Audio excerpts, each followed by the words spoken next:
I'm a 27-year-old and my father is 64 years old. Growing up, he always took care of me and my little sisters financially. Split up with my mom when I was in 10th grade, so roughly about 16 years old. About 2 years ago, I started dating a woman that has been married previously and has 2 kids. He always showed disapproval for this and never took the time to sit down and have a basic conversation with her, try to get to know her as a person at all. He has witnessed us get into arguments at times, which is normal, and only went off all the negative things he has seen and that I've told him, but always overlooked all the positive things and how she made me the happiest I've ever been. He witnessed all these things because we were still living in his home at the time.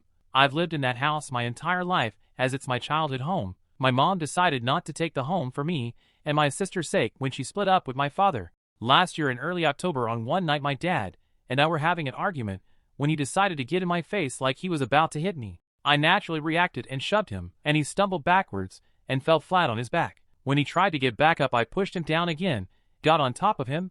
He kept struggling, trying to get away, trying to grab a metal lamp post to hit me with. Would not be the first time he's hit me with an object. There's a history of physical abuse. I managed to get it out of his hands, and then had no other choice but to hold him in a chokehold because I was extremely scared for my own safety at this point. Once he was out of breath pretty much, I let him go and felt enraged. I was walking away back to my room to grab my things so I could leave when I saw he was on the phone with 911. I quickly grabbed the phone from him and smashed it on the ground. After this, I got in my car and left. When I was a couple miles up the road, I made the stupid decision to turn around and go back because I wanted to argue to the police that it was self-defense, because that's all it really was. Once I got back, the police showed up and immediately put me in handcuffs and took me to jail.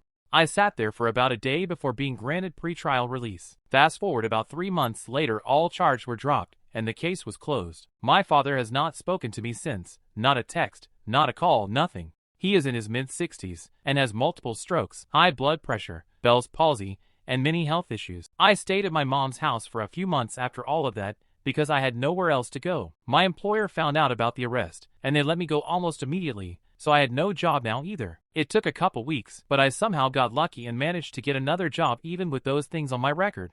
I saved up enough money and got my first apartment a couple months ago in February for me and my girlfriend. Things have been great with me and her since we've been on our own, probably never better, but what happened between me and my dad still haunts me in my head.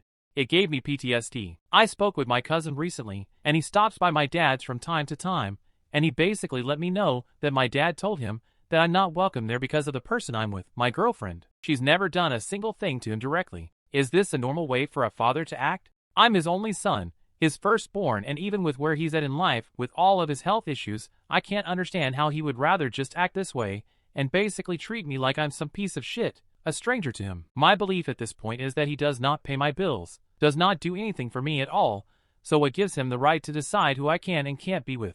Especially since he never even took the time to get to know this person when they lived in his home with me for 6 months more or less. Does that mean he should want nothing to do with his son and pretty much ruin that sacred bond between us? I don't know, this whole thing has been weighing on me so heavy, and I'm sure I want to be with this person. But what I'm not sure of is how a father can act like that towards his children. He would not care if I was in jail, homeless, jobless, starving. None of that would matter to him, and that's the worst feeling I've ever experienced in my life.